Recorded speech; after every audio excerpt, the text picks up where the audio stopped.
Hey everybody, it's Alex Grichuhin. I'm just waiting for the. Oh, there is quite a bit of crabs next to me.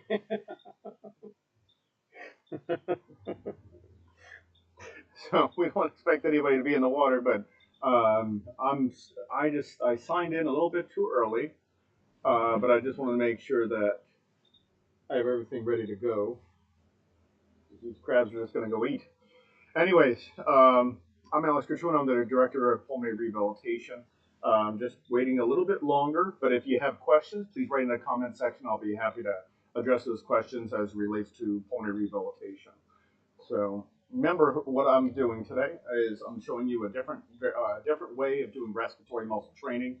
Obviously, I'm a certified diver. I can go in the water with scuba tanks, yada yada. Yeah, but that's not the point I'm trying to make. There's a certain exercise you can do in the water, and I'm just showing you with a nice little wetsuit and of course the water itself. So we'll get started in just a little bit, but if you have questions along the way before we get started. Hey, how you doing, Kavita? Is that your name, Kavita? Nice to meet you. Yeah, if anybody has questions, please write them in. We got a little bit time before we start, but if you have questions along the way. Yeah, I see that, Kavita. Sorry, Kavita. I'm Alex. I'm Italian, so I say a lot of names wrong. Italian sometimes, but anyways, if anybody has questions, like I said, write in the comment section. I'll be happy to address any types of questions you may have. We'll get started in just a little bit. I'm in Ocean City, Maryland right now, just off the dock. I just wanted to show you a respiratory muscle training that you could do in your own tub. Um, Fibrosis. Well, so the types of regimen that we usually would do for lung fibrosis, we're very specialized in lung disease in general. But as far as lung disease goes, I understand you're on oxygen. That also means with lungs becoming more and more stiff, being able to breathe in deeper is a little bit more troublesome, right? It's a little more difficult just because of all that fibrotic tissue. So respiratory muscle training, hyperinflation therapy are usually our go-to when it comes to that type of disease. That Kavita, that's what I'm going over right now. So respiratory muscle training is the number one go-to, and hyperinflation therapy is the number one go-to when we want to try to increase people's lung functions, getting there where the lungs are very stiff, getting them to be more compliant. So we do respiratory muscle training and hyperinflation therapy to improve those lungs, but that's how you improve your oxygen. Okay, because you want to open up the lungs a little bit deeper, a little bit more, where you can get more oxygen in, more CO2 coming out, so we're not so compromised. Okay, today I'm doing some respiratory muscle training while I'm in the water in the ocean. Okay, I'm off the dock next to my boat. I'm just waiting for the proper time, which we have about 3 minutes, and then I'll show you the therapy that you can do in your own tub. So you can do in your own bathroom tub. I swear to God, if anything bites me, I'm gonna feel something brush against my leg.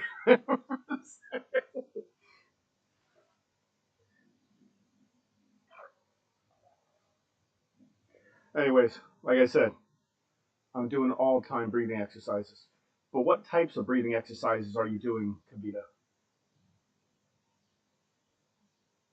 How come you're not in our pulmonary rehab program, anyways? I mean, that's all we do for a living. We specialize in pulmonary rehabilitation. How come you're not in our pulmonary rehab program, Kavita?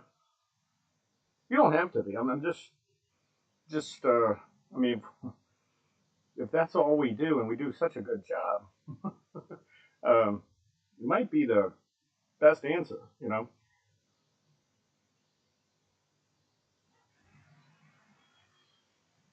Okay. But how come you're not in our pulmonary rehab program in HRN, Kavita? Because if you're on supplemental oxygen and plus your disease is pretty bad, I would try to do something. That's no problem. We work with people in India too. It's not a problem. But if you're suffering from fibrotic cells like lung tissue, that it's very hard to breathe in, and it requires the bottom intercostal muscles. It takes roughly around 12 pounds of muscle to open up all lobe areas in your lungs. See, a lot of people think they have only two lungs. Well, that's true. You have two sides, right? You have two different segments, but you have more than that. You have five. You know, you have two to each side, but they're each lung is separated by these things called fissures.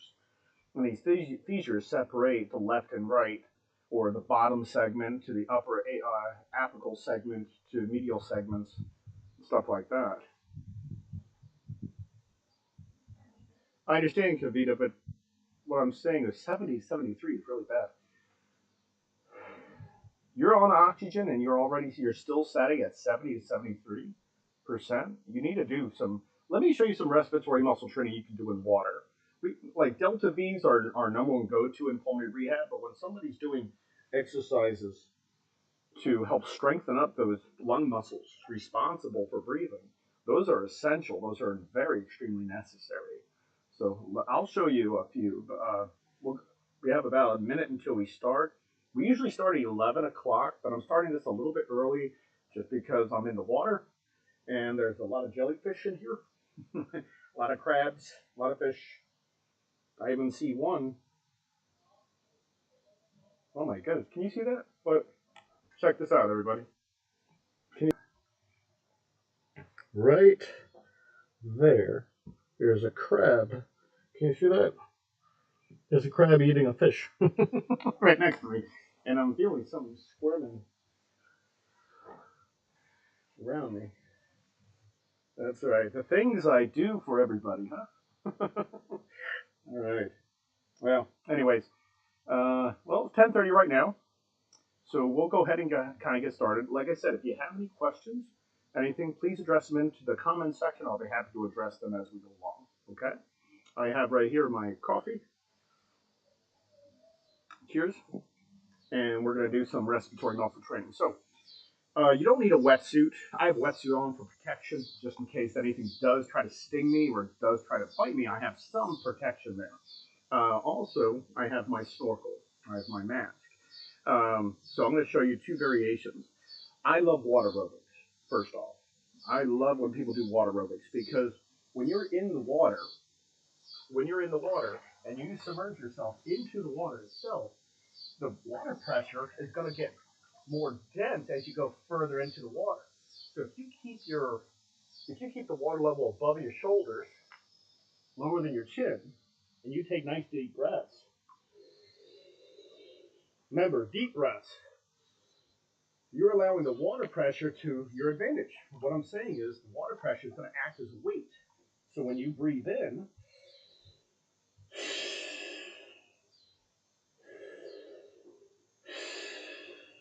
with deep breaths, you're actually stimulating respiratory muscle growth. The other variation is where I take my snorkel, take my gum out really quick, take my snorkel, and I'll go down a little bit deeper. Watch what I do here. I'm going to go down.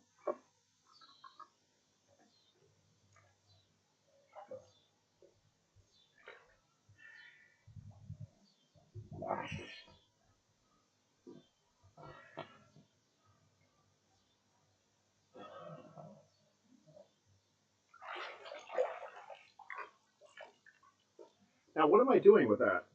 So if I go down a little bit further, it's going to create more pressure on my thoracic region. My goal here is to increase respiratory muscle growth. So when I'm doing water aerobics or if I'm in water, even if I'm in my own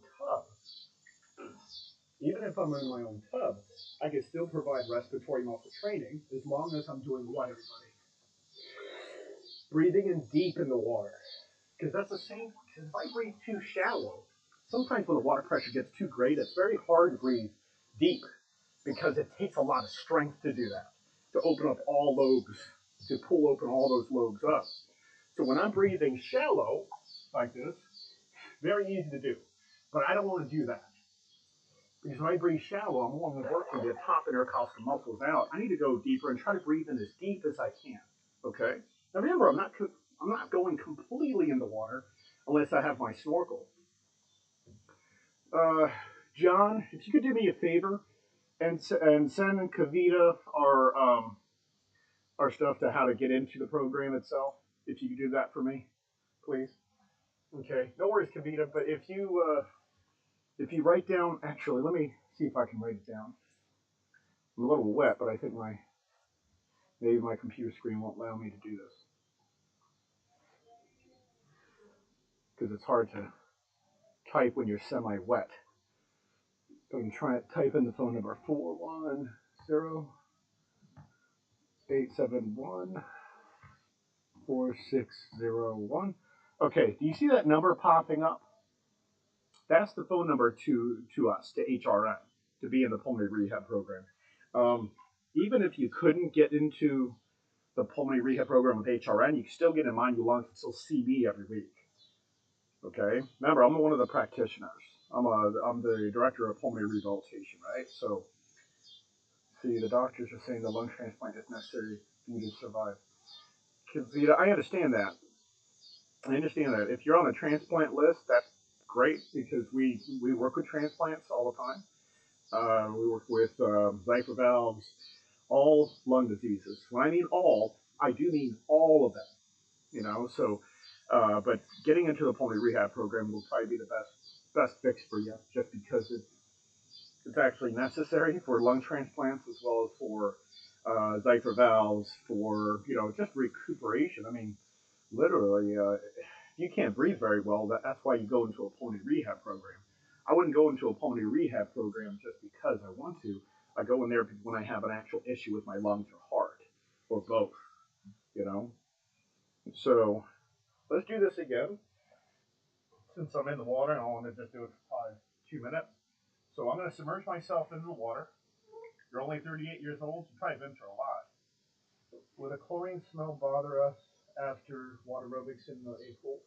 It might. It might. There are some pools that have salt instead of chlorine, so you might want to check that out. But like I said, you can do this in your own tub. So if I submerge myself into the water,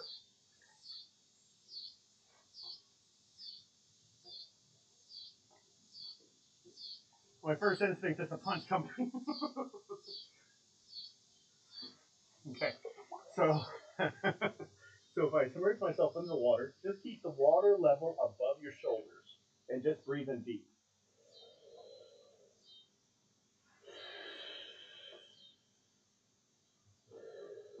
Nice and deep.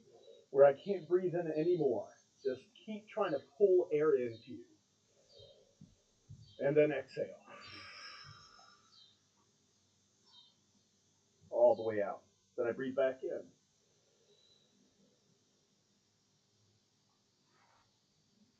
Then exhale. Once I can get this one thing.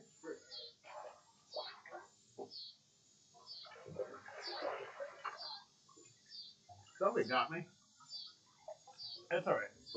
I'm a big boy. I can take it. Anyways, so I submerge. Pool would be best, maybe. I'm just joking. Anyway, submerge myself into the water. Keep my the water above my shoulders. Just breathe in really deep.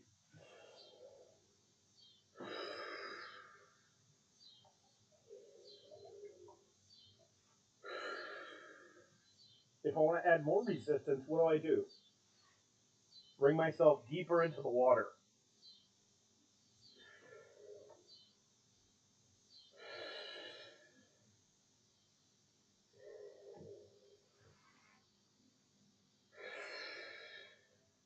And if I want to supply more pressure, use a snorkel.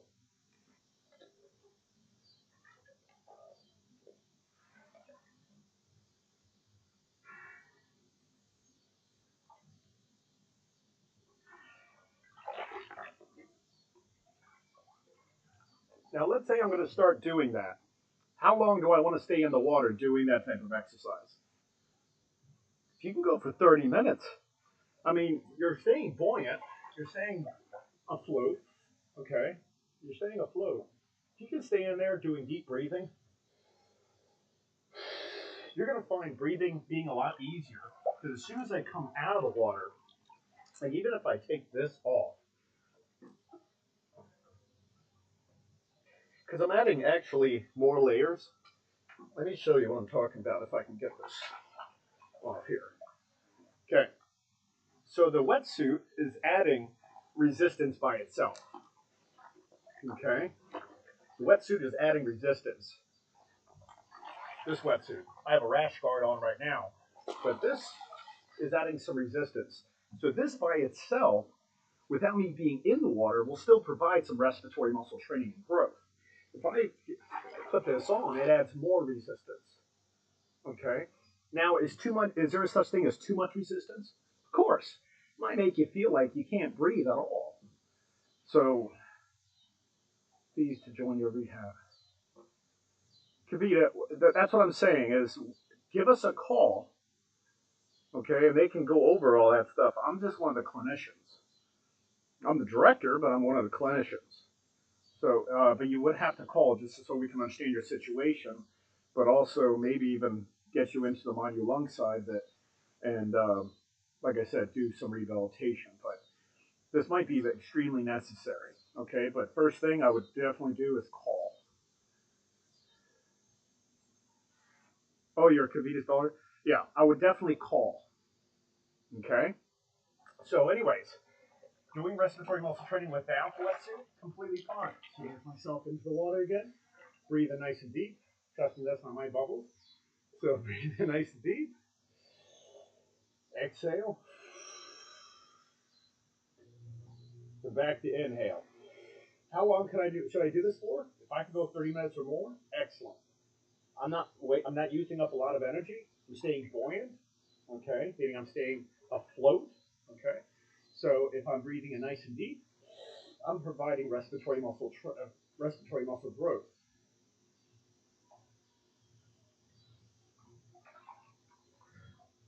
Kavita's daughter, I understand. I can talk to you after that, afterwards, like after this. That's fine with me. But I would definitely suggest calling in. We have a lot of clinicians, we have a lot of doctors. So, but definitely call us in. Okay? No worries. Just hang in there. But we're very, very familiar with all lung diseases, as that's what we do for a living. I understand. We can talk afterwards. 12 years old, I would have to, unfortunately, because you're under 15 years of age, it's, I love that you're caring for your, is it your mother? Is it your mother?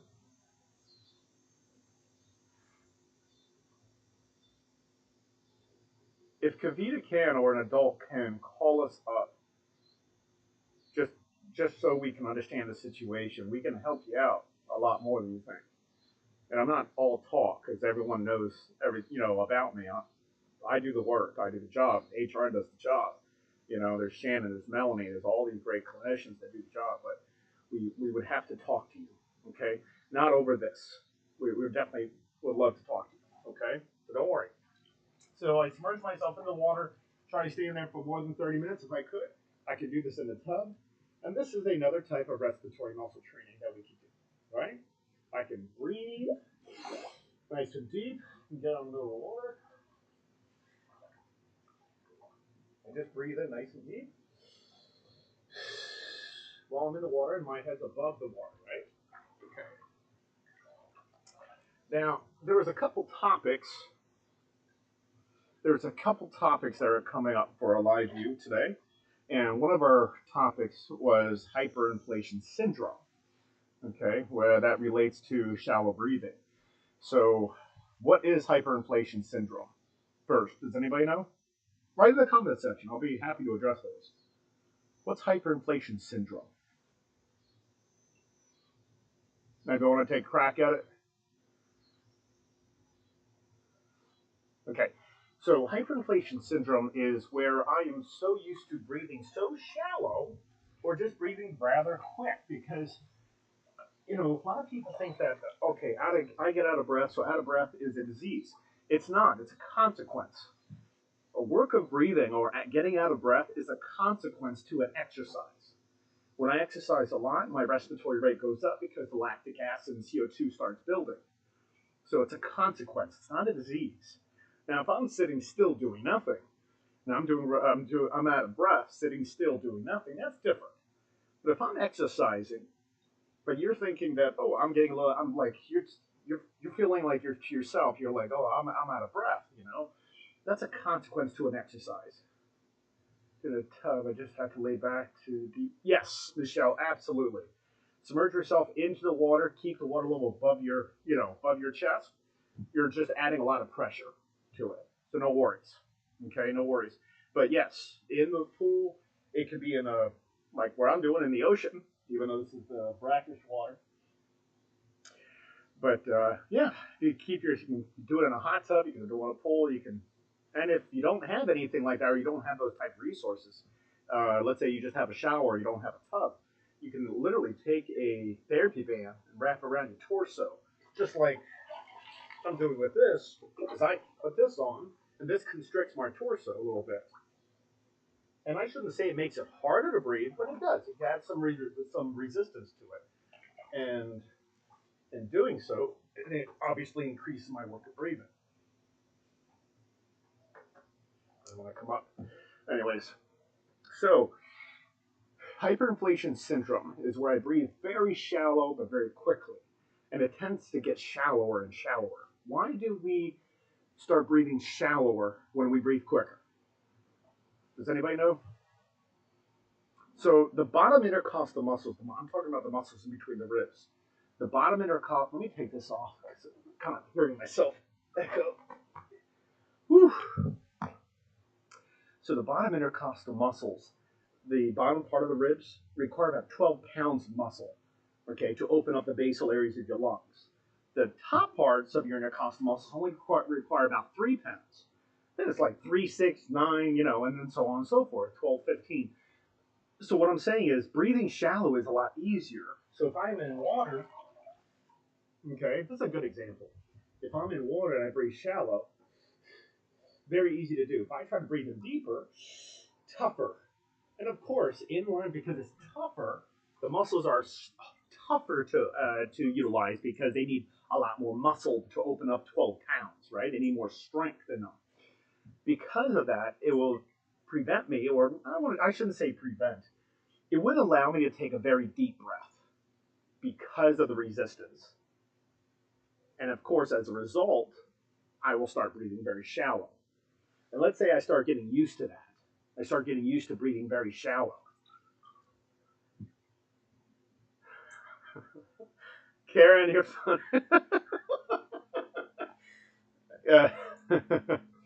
Yes, Karen, I understand that.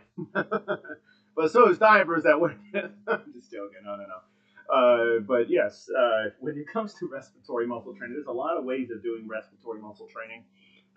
Delta V's are our top picks, but like I said, if you don't have a Delta V, you can use a towel. You can use therapy bands, put them around your torso, and constrict it, and then breathe in while it's constricted. While it's not completely constricted, like you're turning blue in the face, but I'm saying add some resistance to those muscles. An easy way of doing it is actually just taking a few books, put it on your chest, on your stomach, and on your chest, one or the other, and just breathe in deep because you're adding resistance. It won't give you a good amount of resistance, so that's why I prefer water, therapy bands, or Delta V's when I do respiratory muscle training. Yeah, Karen, that was pretty funny. That was pretty funny. So, now, all right. Sorry, I'm just trying to get my footing in here. I see more and more crabs are, for some reason, coming over to say hi. Do you ever get bitten by a crab? It is not fun. Especially when you're in the water and you accidentally step on one, they reach up and grab both sides and they won't let go because they're trying to get their vengeance off of you. Anyways, so shallow breathing, it's a very big problem because you're a human being. You shouldn't be breathing too shallow. If you breathe too shallow, then you're just rebreathing your CO2. What I mean is, if you don't exhale enough, that CO2 when you exhale fills up in your dead space, in your bronchial tubes, your trachea, your oral pharynx, everything, right? Okay, so if I breathe very shallow, I'm just rebreathing all that in. I'm not even bringing in any oxygen because I'm not breathing in deep enough to travel the oxygen molecules deep enough into the lungs in order to keep me alive, right? Right, of course. So I don't want to breathe too shallow. So how can I prevent myself from breathing too shallow? Simple, really simple. Sit down and just grab a clock or a stopwatch, and you're just gonna put one hand on your chest, one hand on your stomach, and as you breathe in, feel the chest rise, feel the satisfaction of breathing in just a little bit deeper, then exhale. Breathe in. If there's a crab, I'm gonna invite you, Karen. How's that? It is Maryland, so it is Baltimore. We're famous for the crabs, but there's a lot of them over here. Well, that's their home. It's it's fine. But if there's going to be a crab feast, I'll invite you, Karen. How's that? Huh? So I place one hand on my chest, one hand on my stomach, and when I feel chest rise, that's deep enough. Okay, when I feel good chest rise. How about if I breathe in this deep? That might be too much, like too excessive. You don't have to breathe that deep. Okay, it's always good to breathe in that deep. Being able to breathe that deep, have the capability of breathing in that deep. But on exercises, you don't necessarily have to breathe in that deep. It might be too excessive. So as long as I feel a chest rise, if you notice or witness a chest rise on me, yeah, that's a good depth. That's a good depth to breathe, and that's what I'm going to utilize when I want to do when I want to not breathe shallow anymore, right? Okay. All right. Let's go over any types of questions. Anybody have any questions besides crab for dinner? Anybody have any questions about respiratory muscle training? We can talk about anything, actually. If you have questions or you have a comment or you want me to go over something, please address it right now. I'll be happy to address them. No problem.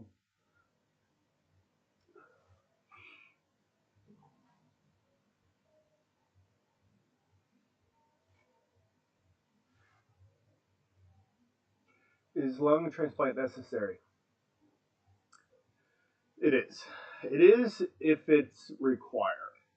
Not everyone can just all of a sudden just go to the doctor and say, hey, I want a new lung, and it doesn't work that way.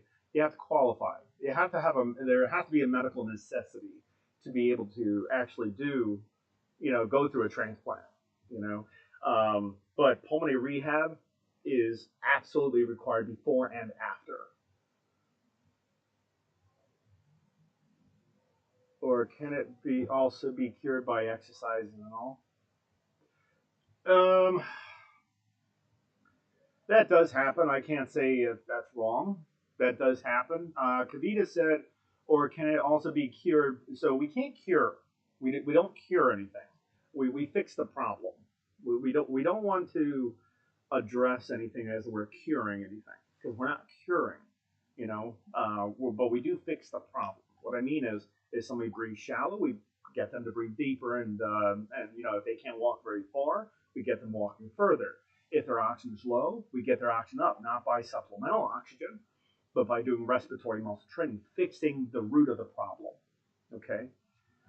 Can you do the Delta V while riding on a bike? Absolutely. Now, when you're riding on a bike, remember, every time that one leg comes up, you don't have to focus on both legs, but pretend these are my feet, and I'm rotating on a bike. I'm moving a bike. I breathe in, comes back around, I breathe out, come back around, I breathe in, breathe out. Now, let's say I want to add some respiratory muscle training to it. Easy. Put a Delta V, make sure it's set to either a 1, 2, or a 3. Nothing higher. 1, 2, or 3, because you have to breathe fast when you bike, right? Or you're going to have to, right? If anybody didn't know, I caught a shark here. So it wasn't a massive shark, but it was a decent sized shark. So that's why I'm not nervous. I'm just being cautious, just in case you want to know if anything's around me. But Yeah. I have trouble doing RMT for a full 10 minutes at a time. Yes, Karen, it is going to be common to not being able to do it 10 minutes at a time, but that's what your goal is. Your goal is to be able to do that. So if you're not up to that yet, you just got to work up to it. But also remember, it's respiratory muscle training. All you're doing is breathing exercises. It's kind of hard to be out of breath unless you're breathing super shallow through a respiratory muscle trainer. So you want to be able to breathe in a little bit deeper. Let me scroll up a little bit because there was a comment. Of course, I'm wet a little bit. No, hopefully I can get up there. The best medicine for nebulized besides albuterol. So, Pamela, that's a tough question to answer because what's the point of a nebulizer? Like, what's the pros and cons off of a nebulizer? It doesn't matter what type of medication in there. What's the point of a nebulizer?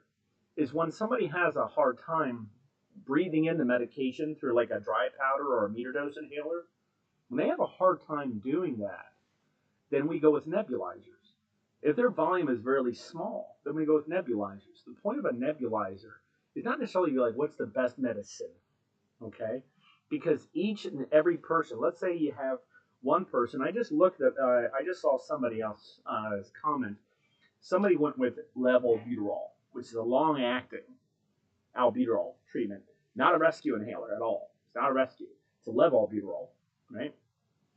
So then, for that person to be prescribed that medication, they would have to have like an adverse reaction to albuterol or a necessity needing levobuterol. So like Zopanex, we use Zopanex a lot when people are kind of sensitive on albuterol or kind of like allergic to albuterol. We'll go with Zopanex, right? But we have to draw that medication into the lungs deeper for it to work. So which medicine? All of them. Because not every person, like one person works best with Zopanex, while one person works best with albuterol by itself, 2.5 milligrams. Then everybody's different. Not one medication is for each and every single person. Everybody reacts differently. We all have different fingerprints. We have to understand that not all medications are going to be pro for everybody. Some medications aren't necessary for some people, while some medications are necessary.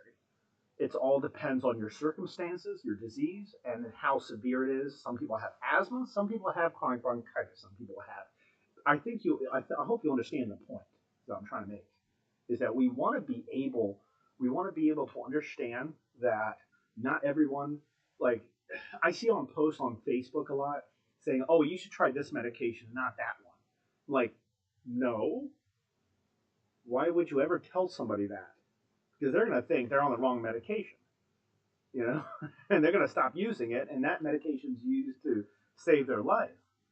You know, there was this whole thing with prednisone, and there was like, oh, the side effects are horrible. They're going to break my bones, and I'm going to have brittle bone syndrome, and I'm going to have this problem, this problem. Yes, but you have a relief rate with prednisone of like 80%, and some people need it just to save their life, especially during an exacerbation. So yes, it's very necessary to take those medications. It's very necessary. You know, it's absolutely necessary.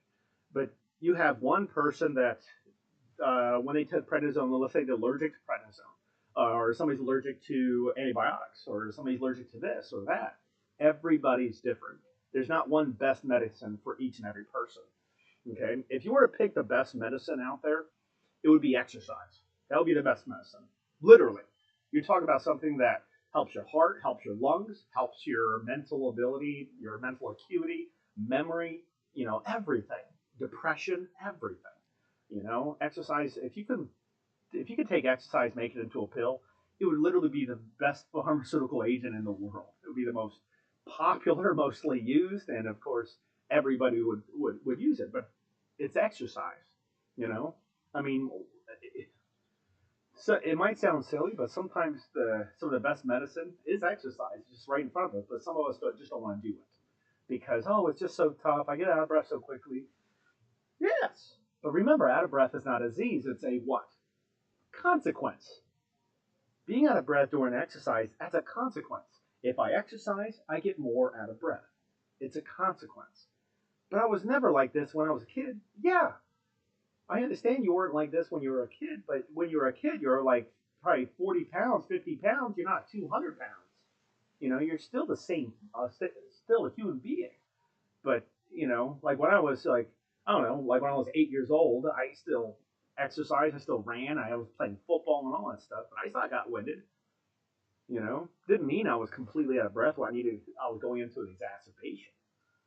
Okay, but a lot of people when they get that label into them, and they're, you know, that label of you have lung disease. So all the symptoms of lung disease are you're going to be work of breathing, you're more congestion, this and that, and this. So you're thinking every time you get a little out of breath, you're thinking it's your disease acting up, which you don't realize it's your exercise that's increasing your CO2, making you feel more out of breath.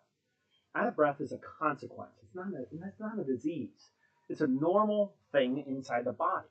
You know, do you ever approach a 5-year-old or an 8-year-old or a 15-year-old? I should use 15-year-old actually, because some of those 15 years old. No offense to anybody who's 15. I know that one that was 12. You know, a lot of people play video games and stuff. And did you ever see a 15-year-old that plays a lot of video games trying to exercise? It doesn't work very well. They get up breath very quickly because they're not going outside. I force my kids out. I says, no. The adults stay inside. You come outside and you play. You can go fishing. We can go swimming. You know, that's what I do with my kids. I let them have a life. Let them live a little bit. You know, go swimming, get in a little bit of trouble. Usually with me, but yeah. But anyways, but out of breath is a consequence. You know, feeling out of breath is a consequence. Now, when your disease acts up, yeah, of course, increased work of breathing. That's going to be pretty common, but you have to also understand that maybe it's how you're breathing. Maybe you're breathing too shallow. You're not exhaling enough CO2, causing your work of breathing to be high. Do you understand what I mean by work of breathing? Does everyone understand what I mean by that? Work of breathing is like if I'm exercising, I'm swimming, my work of breathing is going to go higher. That means my respiratory rate must go higher because my body's telling me to breathe, right? Of course. Okay. Any other questions? I love questions, guys. If you want to write more questions out, please go right ahead. I'm gonna try to scroll down here. It's like it's impossible because my keyboard. They say I have trouble doing RMT. Okay, I already did that one.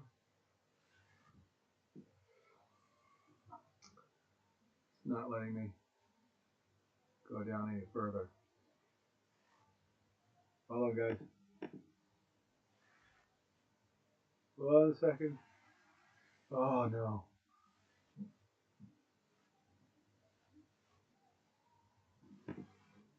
Okay. All right. So hyperinflation therapy. When I say hyperinflation therapy, does anybody know what I mean by hyperinflation therapy? Hyperinflation therapy is the action of stressing the lungs out. Like when you're trying to stretch the lungs out.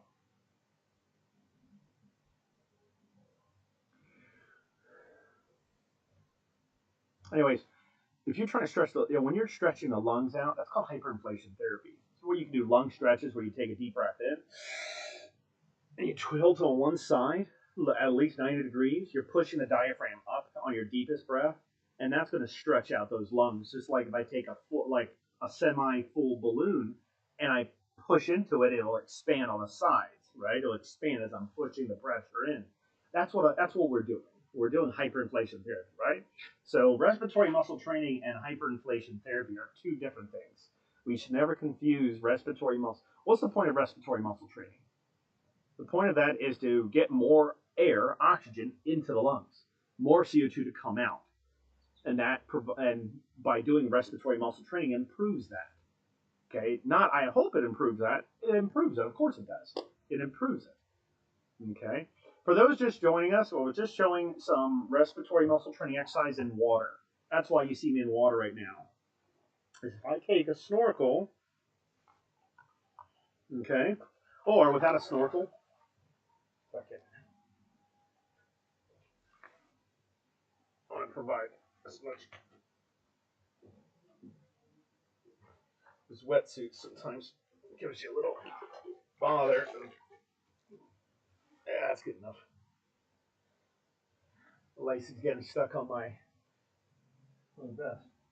All right, so if I submerge myself in the water, keeping the water level above my shoulders, what am I doing?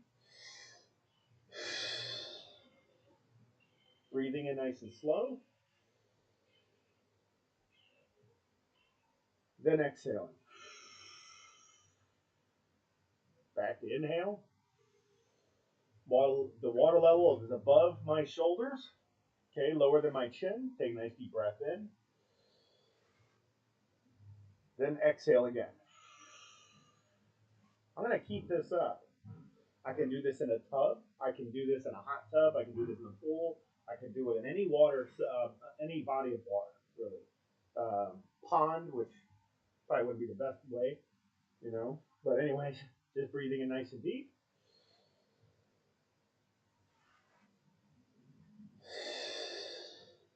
Now, when I breathe in deep, I don't hold my breath at my deepest spot.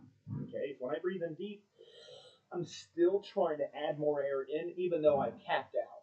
Okay, I've tapped out all the way. I just keep trying to breathe in deeper. It doesn't feel like anything else. What the heck is that? So just breathe in deep.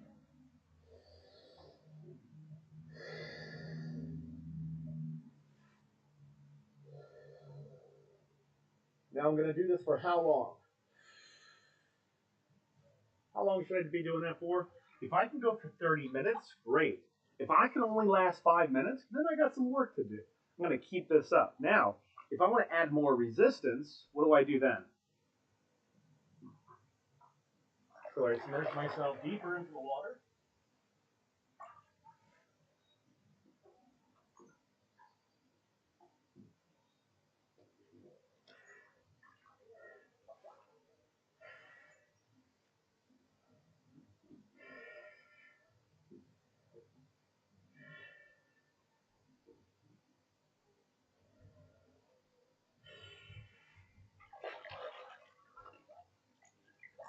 So when I submerge myself deeper in the water, I allow the snorkel to be all the way out, but it goes deep, far down as I can, without having this go in the water. Else I rebreathe, or else I start breathing water.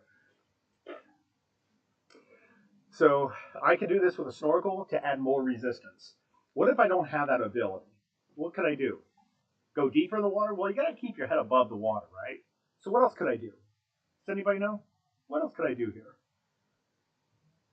Don't have to do more. I don't need a ton of resistance, but just keeping the water level above your shoulder, excellent. But if you want to add more resistance, take like what I have here is a rash guard or a compression shirt.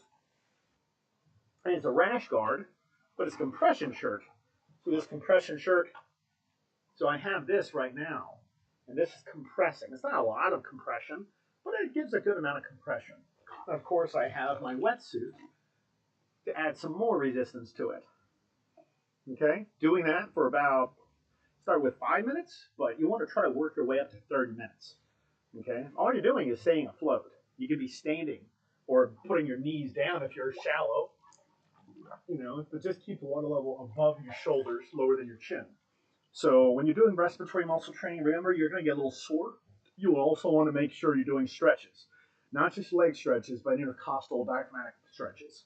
Okay, where you breathe in nice and deep, hold it, twist on your torso a little bit, hold that position for about 3 seconds, and repeat it to the other side. So on respiratory muscle training, remember you're going to get a little sore. It might last, I don't know, probably 3 days, but make sure you eat plenty of protein. Okay, that's the catalyst. You want to eat plenty of protein. So you can eat fish, hence the water.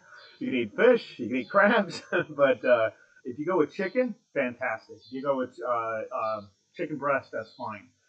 But the reason why you want to eat protein is that those muscles that you're trying to rebuild, they need to grow, right?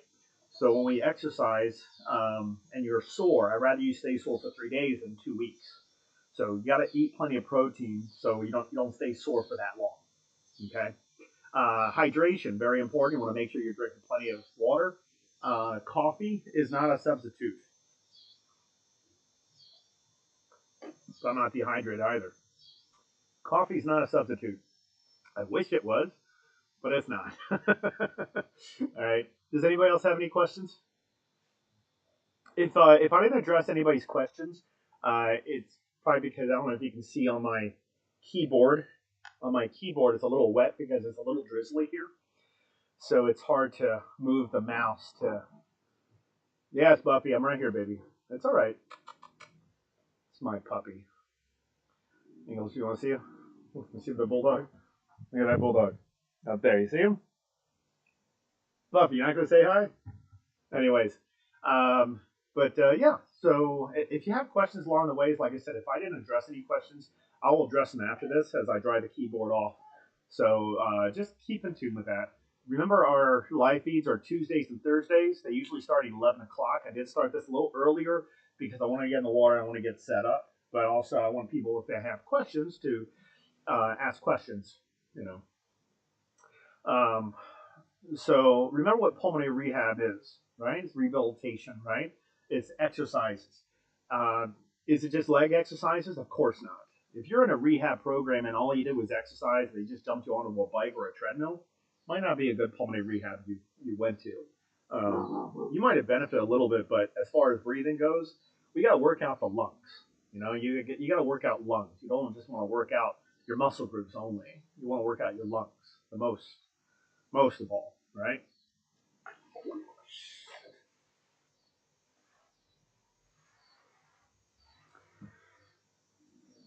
All right. Well, I think that's all I have. If you have questions, like I said, I can. It's not going to allow me to. It's too much. It's too much. Everything's wet on my keyboard, and I don't want to close this out. But anyways, if you have questions, write in the comment section, and I will address them as soon as I get back in and dried up. Okay. Other than that, thank you very much for everyone. Thank you everyone for joining us today for this our HRN live feed, our HRN show. If you have topics you want me to go over, just write in the comment section and just make sure you put topics, or you can email them directly to us at hrn@hrn.center. There is no .com after that. It's just hrn at symbol hrn.center. No .com. That's the email address. Just put topics. Just on the subject line, put topics and just write up the questions, okay, or topics, and we'll pick out the best topics and bring them up for our live feeds. Okay. Other than that, Buffy, relax, baby. I'm okay. Oh, nothing's behind me. I'm okay, baby. It's okay. It's okay. Okay. Of course she's gonna do that. She won't stop. Why would she listen to me, right? Anyways, guys, I love you all very much. Thank you very much, and I'll see you guys next time.